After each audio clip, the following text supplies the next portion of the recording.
भूतिया farm house का राज। College में गर्मियों की छुट्टियां होने पर राधिका और रोहन अपने दोस्त मनोज और शिल्पा के साथ परिवार के पुराने फार्म हाउस पर घूमने जाने का प्लान बनाते हैं। गाइस, तुम दोनों को वो फार्म हाउस बहुत पसंद आएगा। बचपन से ही वो मेरी और रोहन की सबसे पसंदीदा जगह रही है। पर मैंने तो इतने सालों में तुम्हारे मुंह से कभी फार्म हाउस का नाम तक नहीं सुना। बचपन में फार्म हाउस जाते थे, लेकिन फिर अचानक सबने वहां जाना बंद कर दिया और वजह कभी किसी ने बताई नहीं। पर अब हम चारों मिलकर वहां धमाल करेंगे। इसी तरह बातें करते कुछ घंटों का सफर तय कर चारों शहर से दूर ऊंची पहाड़ी पर बने राधिका और रोहन के फैमिली फार्म हाउस पर पहुंच जाते हैं। वाह यार, ये तो बड़ा ही सुंदर है। पूरा घूमोगे तो और अच्छा लगेगा, लेकिन उससे पहले सब फ्रेशन अप हो जाओ, फिर साइट सीइंग के लिए जाएंगे। राधिका और रोहन अपने अपने कमरे में चले जाते हैं, लेकिन मनोज और शिल्पा घर में घूमने लगते हैं, जहां शिल्पा की टक्कर हॉल के बीचों बीच रखी एक पुरानी लकड़ी की कुर्सी से होती है। आह, लग गई रे माता, इस कुर्सी को बीच में किसने रखा हुआ है? अरे तेरे स्वागत के लिए भूत ने रखा होगा। ओए, तुझे बहुत हंसी आ रही है। जब खुद टकराएगा तो पता चलेगा। हाँ ठीक है, पर अभी तो इसे साइड में रख दे। शिल्पा कुर्सी को एक कोने में रख देती है और वो दोनों भी अपने कमरे में चले जाते हैं, जिसकी थोड़ी देर बाद चारों बाहर घूमने निकल जाते हैं। इसी तरह रात हो जाती है। फार्म हाउस में वापस आकर वे लोग सीधा सोने चले जाते हैं। आधी रात को मनोज की नींद खुलती है। बड़ी तेज प्यास लगी है, पानी साथ लेकर सोना चाहिए था। अब रसोई तक जाना पड़ेगा। मनोज आंखें मलते हुए कमरे से हॉल में आता है और अचानक रास्ते में रखी कुर्सी से टकराकर जमीन पर गिर जाता है। अरे मर गया रे दादा। शिल्पा सही बोल रही थी, बड़ी तेज लगती है ये कुर्सी तो, पर इसे दोबारा बीच में किसने रखा? मनोज एक बार फिर उस लकड़ी की कुर्सी को कोने में रख पानी पीकर कमरे में चला जाता है। अगली सुबह जैसे ही चारों की नींद खुलती है तो उन्हें अपने बेड के पास साइड टेबल पर चाय का कप रखा मिलता है, जिसे देख वो खुशी खुशी चाय पीकर तैयार होकर कुछ देर बाद हॉल में मिलते हैं। थैंक यू यार राधिका, मुझे नहीं पता था कि तू इतनी अच्छी चाय बनाती है। वैसे मुझे उस बेड टी की बहुत जरूरत थी। ये और चाय, अरे इसे तो पानी तक उबालना नहीं आता। मतलब तूने हमारे लिए चाय बनाई क्या दोस्त?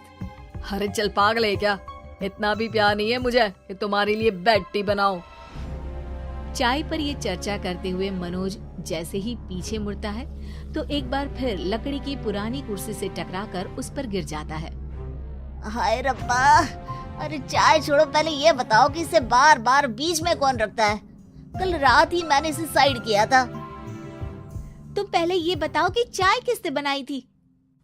सबकी बातों को कुछ देर ध्यान से सुनने के बाद राधिका हैरानी से कुर्सी की तरफ देखने लगती है।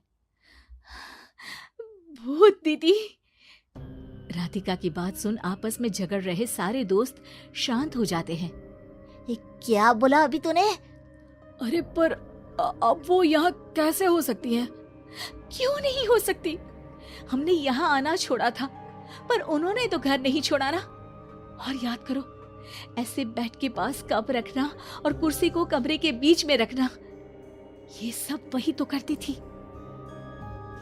ये तुम दोनों किसकी बात कर रहे हो? अरे जो भी हो, कुछ अच्छा तो बिल्कुल नहीं लगता। अब देखो, डरने की कोई जरूरत नहीं है। वो सालों से इस घर में रहने वाली भूत दीदी है। वो बचपन से ही हमारे यहाँ आने पर एक बड़ी बहन की तरह हम दोनों का ख्याल रखती हैं। ओए, पगला गया है क्या? शिल्पा, मुझे यहाँ नहीं रहना, तू भी मेरे साथ ही चल। ये दोनों तो पागल हो गए हैं। जहाँ मनोज डर से वापस जाने की बात कर रहा होता है, वहीं शिल्पा अपने फोन में बिजी होती है। क्या तुम्हें यहाँ की सिचुएशन समझ में नहीं आ रही जो फोन में लगी हो? जिसे जो करना है करो, मैं तो जा रहा हूँ। मनोज हड़बड़ाहट में अपने कमरे की तरफ जाता है, जिसके साथ राधिका और मोहन भी उसे रोकने के लिए पीछे पीछे जाते हैं, लेकिन शिल्पा वो तो अभी भी फोन में लगी रहती है। कुछ देर बाद जब वो तीनों दोबारा हॉल में वापस आते हैं तो शिल्पा को सबके पैक्ड बैग्स के साथ देखकर हैरान रह जाते हैं। ये सब क्या है शिल्पा? यहाँ हम इसे समझा रहे हैं और तुम हमारे बैग्स भी पैक कर कर लेकर आई। अरे आखिर में फोन से बाहर निकलकर कुछ किया तो सही इसने। दोस्तों देखो, कल से हम यहाँ हैं। भूत दीदी ने कुछ किया नहीं ना? फिर डर क्यों रहे हो? 4 दिन और रुकोगे तो पता चलेगा कि क्या होगा।